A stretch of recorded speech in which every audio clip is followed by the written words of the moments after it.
Olá, eu sou a Leca Rocha, atriz, e interpreto o seu caso virtual de relacionamento bizarro aqui. Eu tinha 19 e ele tinha 26, mas ele mentia que tinha 19 pra falar comigo, porque eu perguntei de primeira se ele era muito mais velho. A minha tia dizia que não era bom ficar conversando na internet com esse tipo de homem. Mas não mudava muita coisa, porque quando eu tinha 16 anos, eu já tinha conversado com ele também por uns 2 dias e tinha percebido que ele tinha cara de ser mais velho. E magicamente ele apareceu dos meus 16 depois aos 19 para conversar novamente. Só que dessa vez eu senti alguma coisa, eu senti que eu tinha que continuar essa conversa. Ninguém em casa ligava muito pra mim, eu era adotada. Eu era adotada pela irmã da minha mãe. Minha mãe morreu muito cedo. Por ela me bloquear logo cedo dessa questão de ficar falando com homens online, eu tinha lá minha rede social, mas ela nem sabia. Tanto ela como todo mundo da família era bloqueado. E eu juro, eu só tinha uma foto de rosto no perfil. Não tinha nada mostrando o corpo. E mesmo assim, praticamente todo dia chegava mensagem de algum homem acima dos 30 anos querendo ser o meu amigo e até direcionando a palavreados de pensamentos mais carnais.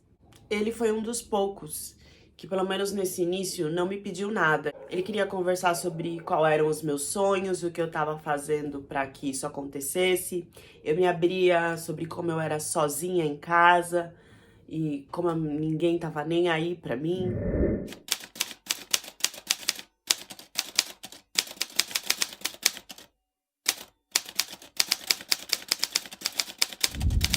Eu gostava muito de dança e se tinha uma parte que me interessava, era a questão da dança do ventre. Ele, sabendo disso, depois de muitas conversas, me deu um curso onde eu ia aprender a dançar.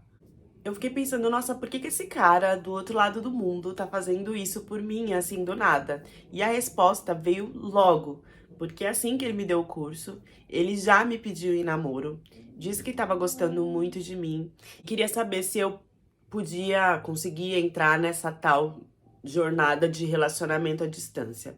Eu não tava fazendo nada, era um cara legal que me escutava todos os dias e ele era muito bonito. Eu aceitei. E no começo eu levei como uma brincadeira. Depois, isso foi fazendo parte da minha vida. A gente chegou até nesse meu Facebook a colocar namorando com a minha foto, a foto dele, né? Aquela montagem um do lado do outro. E ele foi me apresentando para a família dele. E eles me seguiam, me adicionavam. Ele sempre pedia foto do Brasil, então eu postava e eles curtiam. Comentavam sobre a comida, a cultura, se tinha muçulmano aqui. Era uma bolha, porque só era eu, não tinha nem meus amigos, ninguém daqui do Brasil. Era só ele e a família dele mesmo. Ele sempre fazia chamada comigo na mesma parede. E era uma parede que tava assim, bem destruída, velha. E um dia eu perguntei se ele podia dar uma volta pela casa, porque eu tava com medo de como que era tudo aquilo. Ele deu uma volta e era uma casa simples igual a minha, porque assim, eu morava em comunidade e ele parecia que morava também, não em comunidade, mas num lugar super simples. Depois ele me disse que era a casa do amigo e que ele morava ali perto. Ele sempre estava na casa desse amigo. O objetivo dele era casar, só que nem eu e nem ele tínhamos dinheiro para cobrir essa passagem do Egito. A gente combinou então de que ele ia pagar metade e eu ia pagar metade. Então eu comecei a correr atrás de fazer trabalho em loja de shopping, né? E juntar dinheiro. Pensei que com uns 20, 21 eu já teria pelo menos metade do dinheiro para ir viajar. Isso porque eu não fazia nada, eu pegava o salário e guardava. E ele disse pra mim que era motorista de tuk-tuk, então ele pegava metade do que ele recebia das pessoas e também guardava pra me transferir. Só que foi rolando uma ansiedade, tanto da minha parte como da parte dele. Então a gente já não dormia conversando e depois tinha que ir trabalhar. Eu comecei a ficar super desligada, não pensar em mais nada, nem respondia. Às vezes minha tia falava assim comigo, né, lá de baixo, o que você tá fazendo, não sei o que, não sei o que. Eu não retornava de tanto que eu fiquei hipnotizada, vidrada, em conseguir encontrar ele e ficar junto. De um oi, tudo bem? Quando eu vi, a gente tava assistindo filme junto por uma plataforma que dava pra assistir à distância. Ou então, quando a minha tia tava trabalhando, eu fazia algum bolo, alguma coisa, eu ligava ele na chamada de vídeo e a gente ficava fazendo a receita. E aí a gente tirava print, postava nesse Facebook e todo mundo abençoava, dizia que Deus ia prover o melhor. E a família dele começou a mandar: ai, vem, a gente tá te esperando, nós queremos você como filha e não sei o quê. Aquilo foi virando uma pressão, assim, a cada ano e uma vontade imensa de poder tocar, de poder ter ele do meu lado. Conforme eu fui fazendo essas aulas de dança, eu fui vendo que eu gostava muito de dança do ventre, que era o meu sonho. Ali eu tinha me encontrado. E eu fui comentar com a minha tia, né, o que eu tinha que fazer, se tinha faculdade de dança, como é que era, porque eu queria, se não fosse dançarina do ventre, então eu queria pelo menos trabalhar dando aula com isso. E a minha tia me jogou um balde de água fria, falando que isso não era possível, que não dava pra viver assim, que eu tinha que estudar pra conseguir alguma coisa fixa, ou que então era melhor eu continuar no trabalho do shopping mesmo, que já tava dando uma grana suficiente.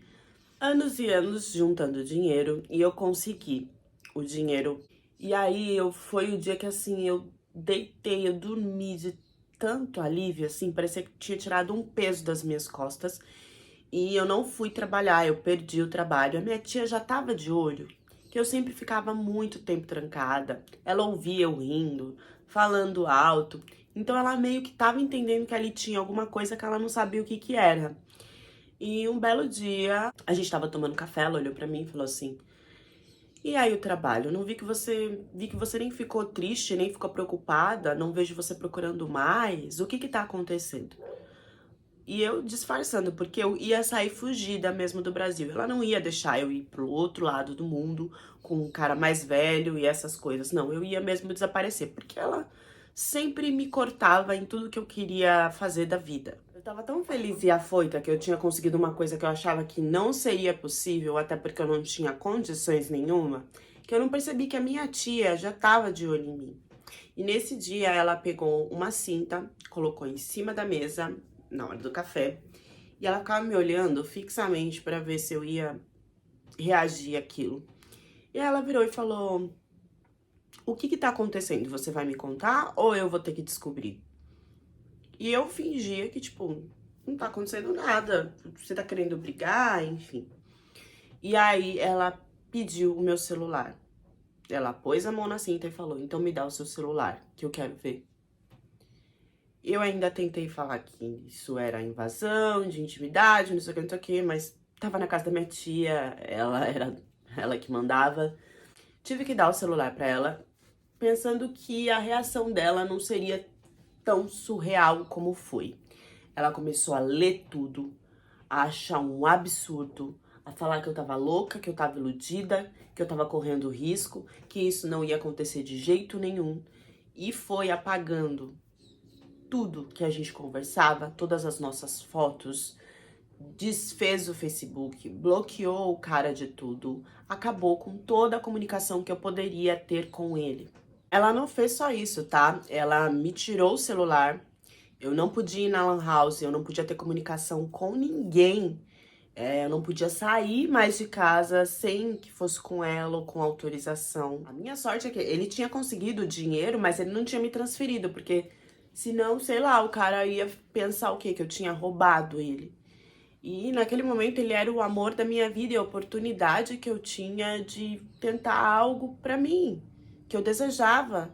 Foi horrível, foi uma frustração muito grande tudo isso que a minha tia fez comigo. E o pior, do mesmo modo que ela me julgava e tal, depois de alguns meses ela simplesmente começou a falar com um nigeriano online e ela colocou esse cara dentro de casa em pouco tempo.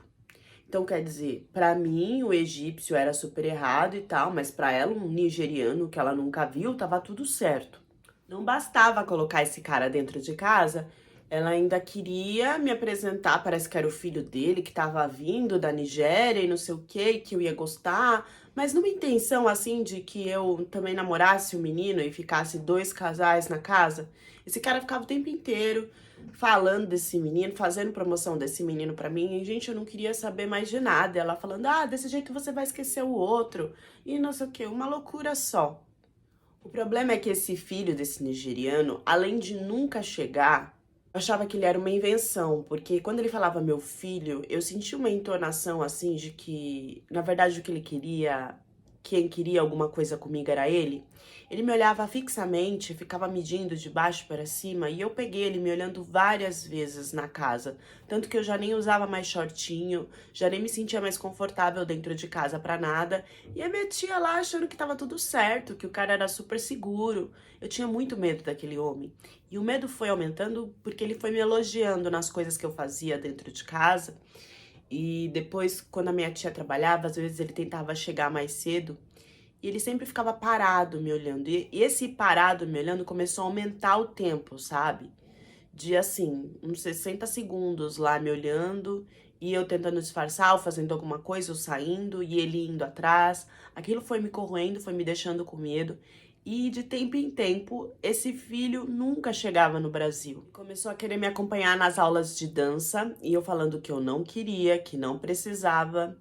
Só que depois de um tempo ele começou a ir, mesmo eu falando que não precisava. Eu saía e olhava, o cara tava lá na porta. E aí ele vinha, tipo, me trazendo pra casa no silêncio total, só me olhando, aquilo me fazia um mal. É que um dia eu colocando a mesa do café da manhã, ele sentou e conforme eu fui colocando as coisas na mesa, ele tocou na minha mão. Tocou enquanto eu fui colocar a margarina, ele foi pra pegar a margarina, só que aí ele tocou na minha mão. Eu tirei pra ele tocar a margarina e ele soltou a mão da margarina, pegou na minha mão. Depois ele foi muito rápido, ele pegou na minha mão e puxou assim o meu braço. E aí manteve tipo o olhar fixo em mim. Ali eu entendi que na verdade ele queria alguma coisa comigo e que ele tava avançando aos poucos sem a minha tia perceber. Eu fiquei muito assustada, contei para algumas amigas minhas do curso de dança que eu fazia, porque depois que eu me desconectei do Amad, eu resolvi então achar um curso ao vivo para eu fazer, para eu me sentir pelo menos um pouco feliz dentro da tristeza que era a minha vida naquela casa. Aí uma das minhas amigas falou: "Olha, eu acho que você tá correndo risco, eu acho que você tem que contar para sua tia, tentar resolver isso". E eu fui escutando os conselhos dessa minha amiga até eu criar a coragem de contar pra minha tia o que sutilmente aquele cara tava fazendo. Só que quando eu sentei pra conversar com a minha tia, ela riu. Ela falou que ele me via como filha, que com certeza ele tava querendo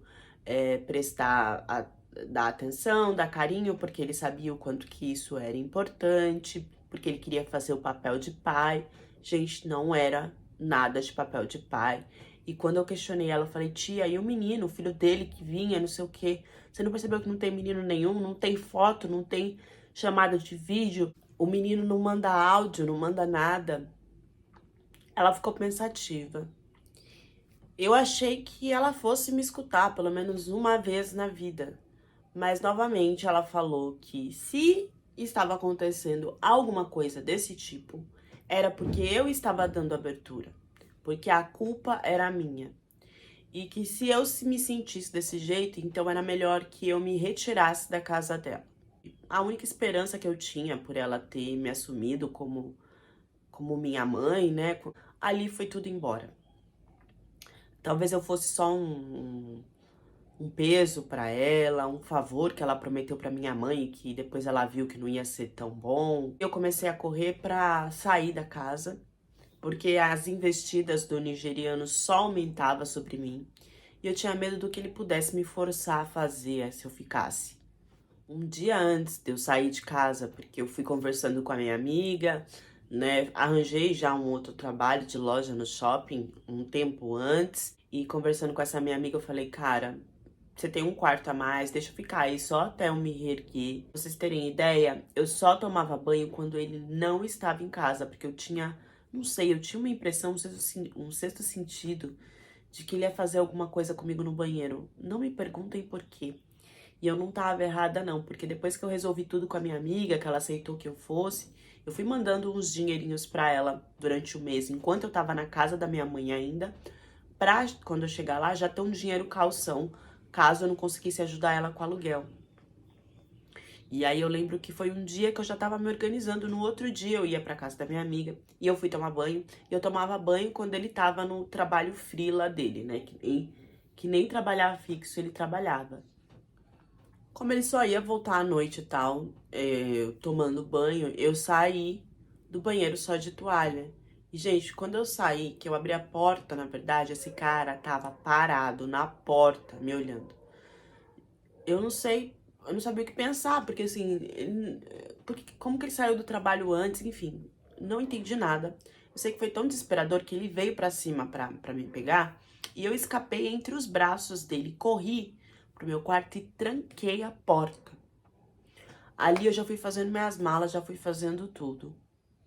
Desesperada. Eu só saí do quarto quando a minha mãe chegou. A minha sorte é que meu quarto tinha chave e que ele não tentou arrombar nem nada, até porque aí ia ficar muito na cara que foi ele que fez alguma coisa. E naquele dia, eu ia embora no outro dia, mas aí eu fui naquele dia à noite mesmo, pra casa da minha amiga. Passando, eu acho que assim, uns 4 anos, o Amad, não me perguntem como, por onde, ele achou a minha nova rede social. Porque eu morando já na casa da minha amiga, eu tinha uma outra liberdade. Então eu criei meu Facebook e o Amad me achou desesperado, falando que ele tava esse tempo todo me esperando, me procurando, que eu era o amor da vida dele, por que que eu não respondia as mensagens dele. E eu falando, tipo, que mensagem, né? E ele me explicando que ele tinha achado a minha mãe no Facebook, tinha mandado várias coisas pra ela.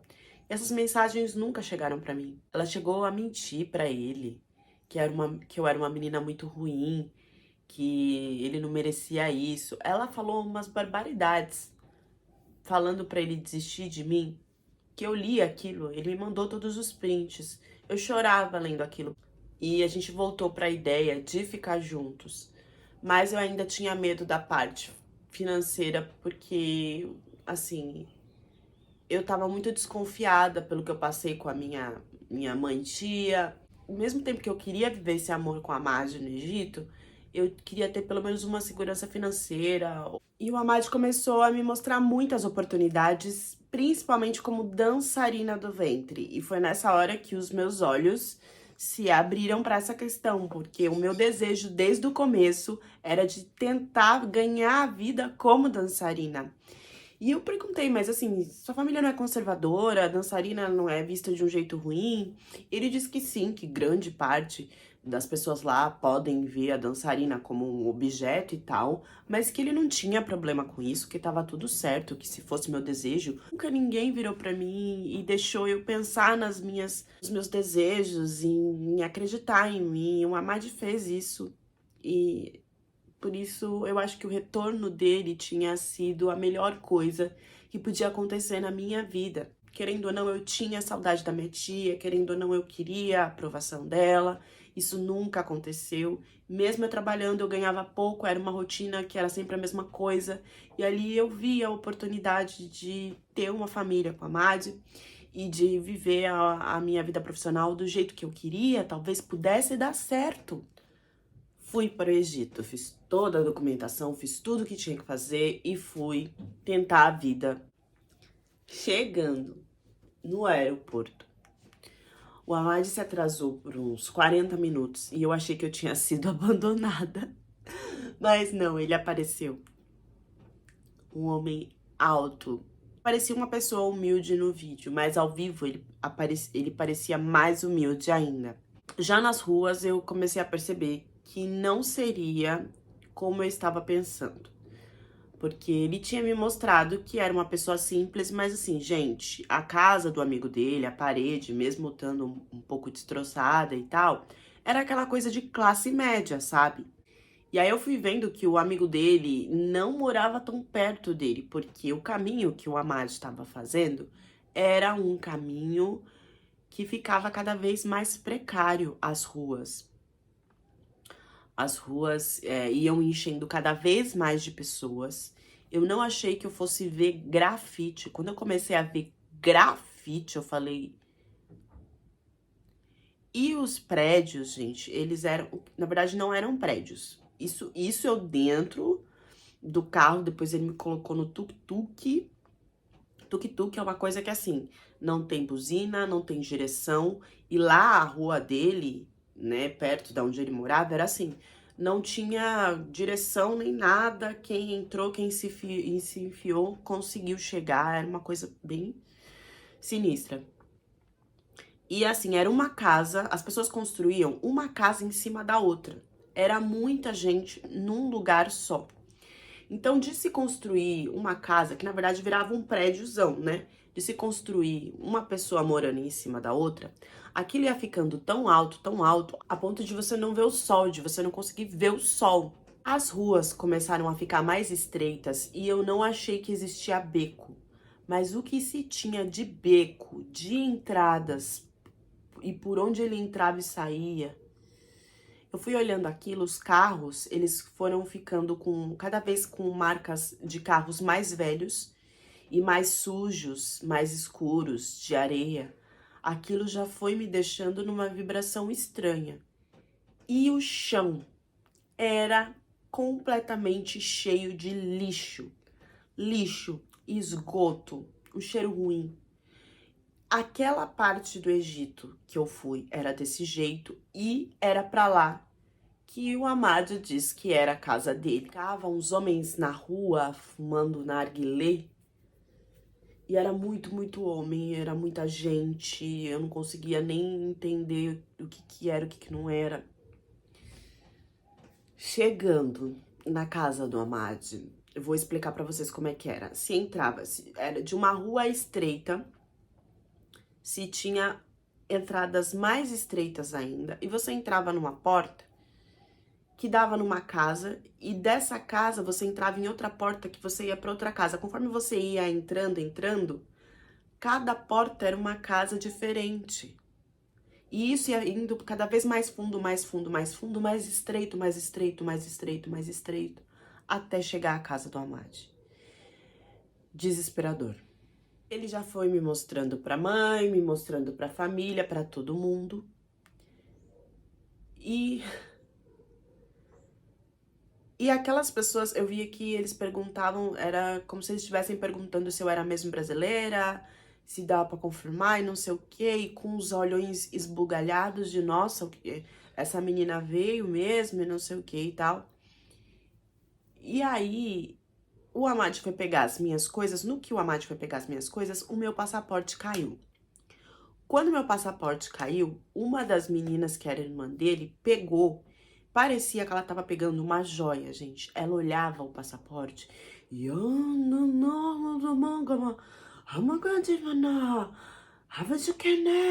E ficava assim, tipo... Salam aleikum, honey. E paralisou. E aí passava pra outra, que passava pra outra, que passava pra outra. E elas abriam e folheavam aquilo como se fosse ouro, como se o meu passaporte valesse assim, eu não sei nem o que. Fiquei com medo. Pedi o meu passaporte. E aí coloquei o meu passaporte, naquele momento eu fiquei com o meu passaporte comigo. Que eu não sei se elas podiam pegar, colocar foto delas, eu não sei. Parecia que tava querendo tramar alguma coisa de tão importante que era o meu passaporte. Em um dos quartinhos, só passando assim, porque você passava e sempre tinha portinhas. Tinha vários caras e eu vi que eles estavam ali usando substâncias das mais diversas. E no quartinho que o Amade falou que eu ia ficar até casar, eu já me tremi, porque tinha aquele objeto cortante, mas não o pequeno de cozinha, eram os grandes, sabe? Tinha vários assim. Eu olhei aquilo e falei, mas por que eu tô fazendo isso aqui? Ah, não, dos meus primos e não sei quem. E tinha também o mesmo objeto cortante, mas não o médio, o pequeno, que você faz assim e solta a lâmina. E ele ficava brincando com aquilo, né? Não tive uma boa primeira impressão. E veio a primeira mentira de que o Amádio não era motorista de tuk-tuk, na verdade aquele tuk-tuk era do pai dele. E dentro da casa tinha muito lixo, gente, dentro e fora. Era uma loucura aquilo. E eu entendi que, na verdade, o que ele fazia era reciclar lixo. E aí eu comecei a me perguntar, meu Deus, ele não é pobre, ele é paupérrimo. E como que ele ainda me mandou algum dinheiro pra eu conseguir comprar a passagem? Tava tudo muito estranho. Era muita coisa pra eu me adaptar, pra eu entender comida, clima, o jeito de se vestir, o que fazer, o que não fazer. Em tudo isso ainda tinha a questão da gente arrumar a documentação pra casar. Só que ele começou, uns 2, 3 dias, a reclamar da questão do casamento. Porque ele estava muito triste, por não ter condições, que ele queria pelo menos uma festinha, e que ele não tinha dinheiro, que talvez se a gente desse um tempo para trabalhar, conseguir tudo isso, para depois fazer um casamento como todo egípcio gosta de fazer. Apesar da condição financeira dele ser bem pior que a minha, eu ainda estava disposta a ficar lá por gostar dele.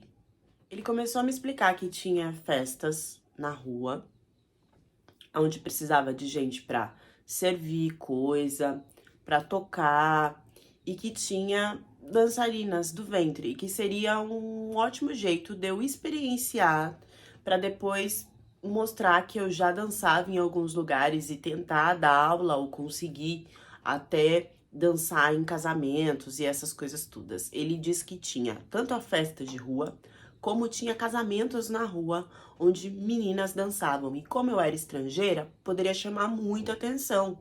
Que tinha até uma estrangeira que dançou do nada num shopping, numa loja, e aí viralizou e tava super famosa, fazendo várias festas, que podia ser o início para mim. E ele, como fazia bicos, além de reciclar, estaria nessas festas e que se eu quisesse eu já podia tentar alguma coisa. Os meus olhos se abriram para aquilo e eu falei, óbvio que eu quero, seria uma oportunidade única. Mas eu, eu não sabia de que tipo de festa que ele estava falando. Eu não tinha noção da malícia que estava na cabeça dele. Eu estava acreditando que era uma pessoa que realmente estava gostando de mim. E não que iria me usar da forma como me usou. Acontece que eu estava tão desnorteada e acreditando tanto nele, piamente, que eu não perguntei sobre roupa, eu não perguntei aonde que seria essa festa. Eu achei que a gente ia sair daquela região para uma região melhor, que foi a região quando eu vi no aeroporto. Achei que ele trabalhava para essas pessoas que tinham mais condições. Gente, não, a festa ela ia ser no máximo ali na esquina da rua. Era uma festa em plena rua, na comunidade. Parecia que tinha um casamento, eu não conseguia entender muito bem, porque era tudo muito fantasioso, muito brega, muito colorido. E o pior, gente, foi quando ele trouxe a roupa para eu vestir, porque até aí eu ainda não tinha visto o que estava acontecendo na festa. Eu só escutava um barulhão e não era música árabe assim, instrumental. Tô falando, sabe como se fosse um baile de favela mesmo? Lá do Rio de Janeiro. Imaginem aquilo, só que em árabe. Não mudava nada. Isso eu escutando só a música. Quando ele me mostrou que assim, coloca essa meia aqui, com isso aqui, isso aqui. Gente, eram shortinhos curto, com a blusa que era totalmente colorida, super transparente, e uma meia que era tipo, tinha rasgos. Naquele momento, naquela salinha, aquele ambiente que se tinha a família dele, que eu tava vivendo ali o tempo inteiro, não se tinha mais família. Simplesmente a família desapareceu. Da parte da manhã pra parte da noite que ia rolar essa festa, essa família desapareceu e ali virou um ambiente que era pra organizar as coisas da festa. Eu fiquei olhando pra aquela roupa, eu não vestiria aquela roupa nem no Brasil. De tão aberta e ele falou que a roupa era temática por uma questão do Brasil, porque eu era brasileira. Mas eu não tava entendendo como que eu ia dançar dança do ventre com aquele tipo de roupa. No calor da coisa, no impulso, você vai fazendo, você não vai pensando muito. Quando eu saí na rua pra essa festa, a gente era uma loucura, porque era uma música alta, umas caixas de som, uns palcos velhos, umas coisas bregas, uma decoração colorida, uma coisa podre, porque naquele lugar cheio de lixo e tal. E os caras usavam substâncias assim na rua. Eu não entendi, eu achei que aquilo era proibido. E o pior, tinham muitas meninas vestidas como eu. E quando eu observei, elas não estavam dançando dança do ventre. Elas estavam lá se rebolando, se atracando do jeito que era. E os caras, que eram os caras, gente, juro pra vocês, era homem de rua, que vivia na rua, que tava lá todo se fedendo, com o pé podre, sujo, todo preto, com uns caras, uns dentes podres, uns negócios nojentos. E os caras, eles subiam com o nariz na perna das meninas. Subiam em direção àquilo lá mesmo. E tocava, e era uma coisa, eu fui vendo aquilo, eu falei, aonde que ele tá me levando, aonde que ele tá me enfiando? Ali, eu já comecei a ficar um pouco tonta, a ponto de não ter força de conseguir sair, e dele me direcionar para vários homens. E eram homens de rua. Nos flashes eu via arma, eu via objeto cortante, eu via barulho de... E era bombinha misturada com fogos e com tiro. Ele me entregou para moradores de rua por um valor menor do que R$ 10. No outro dia, ele falou que tudo isso estava sendo feito só para a gente ter o nosso casamento. Que quando a gente tivesse o dinheiro do nosso casamento, isso tudo ia acabar. Que infelizmente ele ficava muito triste, mas era a única forma que ele tinha de me dar uma condição melhor de vida. Eu via gringos, estrangeiros saindo. Eu super confusa de tudo o que tinha acontecido. Ainda me passava na cabeça de acreditar no que ele estava falando. Veio umas meninas que se dizia que era da família dele, que voltou para me ajudar. E essas meninas, de novo, ficavam com essa coisa na mímica, no Google Tradutor, de querer ver o meu passaporte. Eu ainda perguntei para ele por que esse desejo todo com o meu passaporte. E ele dizia que para uma egípcia era uma oportunidade muito grande, tanto egípcio também, sair daquele lugar, daquela condição. E que uma pessoa estrangeira poderia proporcionar isso. Por isso, muitas nas salinhas sempre estavam dispostas a encontrar gringos que tivessem o passaporte, que comprovasse que era de outro país e organizar casamentos ali para depois ir embora. E que ele também lucrava dessa forma. Tudo isso o cara foi me falando enquanto eu tava totalmente perturbada com tudo que ele tinha feito comigo na outra noite, já confirmando que ele participava de qualquer tipo de tráfico humano, com egípcia, com estrangeira, com o que fosse, né? Só que na minha cabeça ele ainda tava fazendo tudo isso pra gente ter uma condição financeira de casar. Eu não sei se ele colocou alguma coisa na minha bebida, porque eu me enfraqueci, porque eu fiz aquilo no calor da coisa e depois no outro dia eu tava totalmente arrependida. E ele tratava tudo normal, ele não colocou uma arma, não fez nada pra me forçar.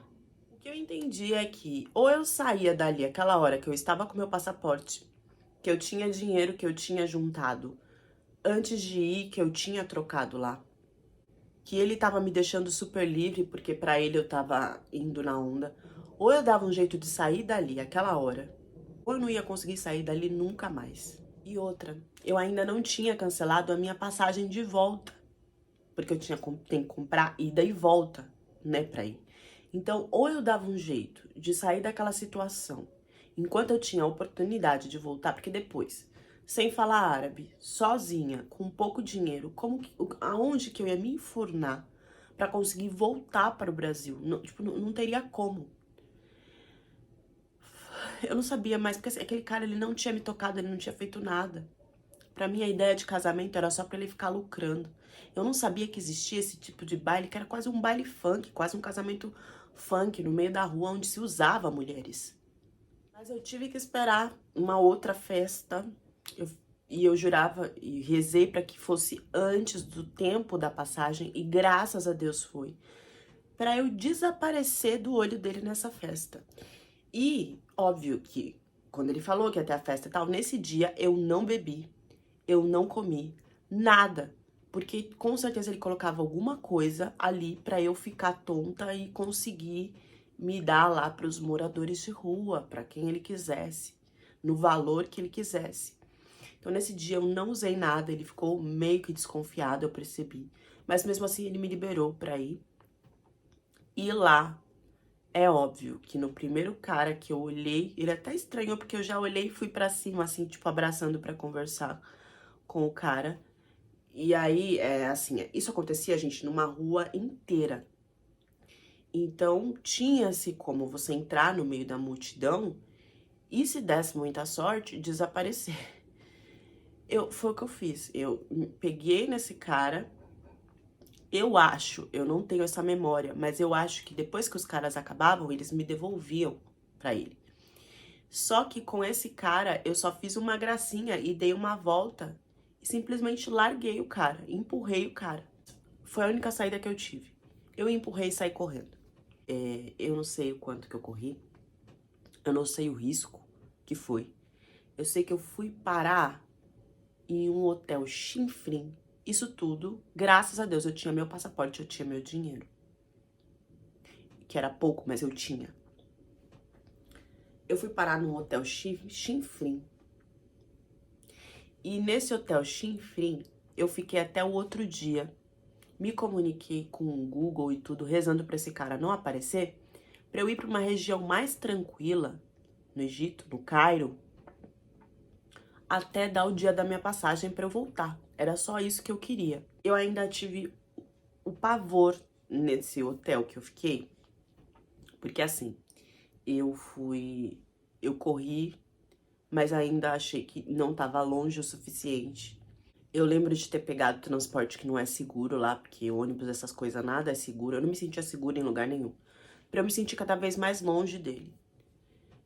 E aí, nesse lugar, quando eu cheguei, gente, era um quartinho muito assustador. Primeiro que a porta não fechava. Eu fiquei com medo de alguém entrar lá fazer alguma coisa. E, ai, tinha um guarda-roupa, um negócio estranho. A cozinha, que era só um fogão e uma pia, mais ou menos assim, era dentro desse armário. Um armário antigo, assim, sinistro. O chão tinha barata, tava tudo preto. Era um lugar horrível. Eu não sei como é que eu dormi ali. Eu acho que eu mais rezei a noite inteira do que dormi. Desse lugar, no outro dia, eu fui para um lugar mais simples, mais tranquilo no Cairo.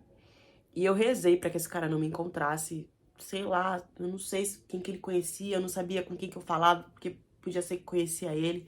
Mas como ele era de uma região mais paupérrima, eu achei que talvez eu tivesse mais facilidade nessas regiões que já são um pouco mais, vamos dizer, modernas. Eu dei muita sorte porque estava perto já do dia da minha passagem. E com esse pouco dinheiro eu economizei e eu me virei sozinha, juro pra vocês. Eu me virei sozinha de comer, de não sair, eu não saía pra nada, até dar o dia de eu ir pro aeroporto e de eu conseguir voltar de avião pro Brasil. No Brasil eu voltei desesperada pra casa da minha amiga, contando tudo, e ela desacreditando de mim. O nome não era o dele, a identidade não era o dele, a idade não era dele, o lugar que ele falou que tava, que era a casa do amigo, não tinha nada a ver, não era perto, não era nem nenhuma região que ele me levou. A família eu acho que não era família, não me importa mais nada disso, porque meu único objetivo foi trabalhar pra se esquecer tudo e pra iniciar novamente uma vida do zero. Mas entendam, prestem bem atenção. O egípcio que você tá conversando, aonde ele mora, a região que ele está. E que nessas regiões de favelas, sim, tem festas loucas, absurdas e bizarras, onde mulheres fazem coisas bem piores ou iguais às mulheres que fazem programa aqui no Brasil.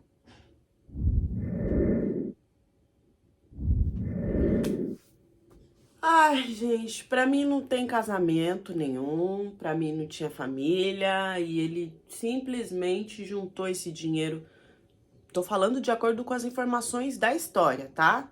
Juntou esse dinheiro com as meninas que ele vendia assim, que eu acho que vendia a menina pra casar com um gringo. pelo muito de detalhe que ela me deu, que eu não coloquei aqui na história, pra ela ir pra lá. Agora imagina, vender, ser usada, não só ser usada, mas por homem que mora na rua. O nojo que foi isso. A humilhação por pouco dinheiro. Então, com certeza tem que ser várias vezes para dar um lucro para esse homem. Tô falando, gente, lá tem essa questão de grupo, de usar substâncias, de ter o grupo ali da comunidade, de ter objeto cortante, arma, tudo. Igual tem aqui no Brasil, em todas as cidades. Não é diferente, existe isso lá também. Cuidado com quem vocês estão falando online. Ah, é um país seguro. É um país seguro, sim. Mas não deixa de ter essa parte. E tem menina lá de shortinhos, topzinho, com as meias tudo rasgada, dançando até o chão, pros caras se esfregar e fazer o que eles quiserem. Acreditem ou não. O que vocês acham? Eu tô chocada com essa informação. Não sabia que tinha. Pra mim, se é um país que proíbe essa coisa, eu não sei, não sabia nem que tinha funk. Eu tô chocada que tem vários tipos de música lá. Enfim, estamos falando aqui novamente da falta, a falta que se tinha da mãe verdadeira, a mãe que adotou, que continuou dando essa falta e ainda completou colocando um macho no lugar. A busca dessa menina por essa falta foi ir até o Egito, atrás de um homem que provou para ela que a falta dela seria completada pela própria coragem, quando ela se levantou e entendeu que ela podia sair de tudo isso sozinha e fez. Sozinha, sem aprovação. Ela chegou até esse homem porque era o único que dava uma aprovação para ela que ela não tinha das outras pessoas. E agora ela entendeu que a aprovação tem que se vir dela mesma. Eu estou poupando dos detalhes, gente, não dá para colocar os detalhes aqui, mas vocês imaginem uma menina na mão de um cara podre que mora na rua. O que ela não passou? Peço desculpas pela minha voz. Eu estou rouca porque eu continuo no tratamento com a minha mamãe. A minha mamãe está super melhor, tá dando tudo certo. Estamos com os melhores médicos. E daqui uma semana eu acredito que ela já esteja bem, que ela já fique bem e que aí eu possa dormir e recuperar a voz. Mas eu não vou deixar vocês sem histórias aqui no canal por causa disso, tá? Então peço desculpas e deixem as reflexões de vocês nos comentários e até a próxima história do canal.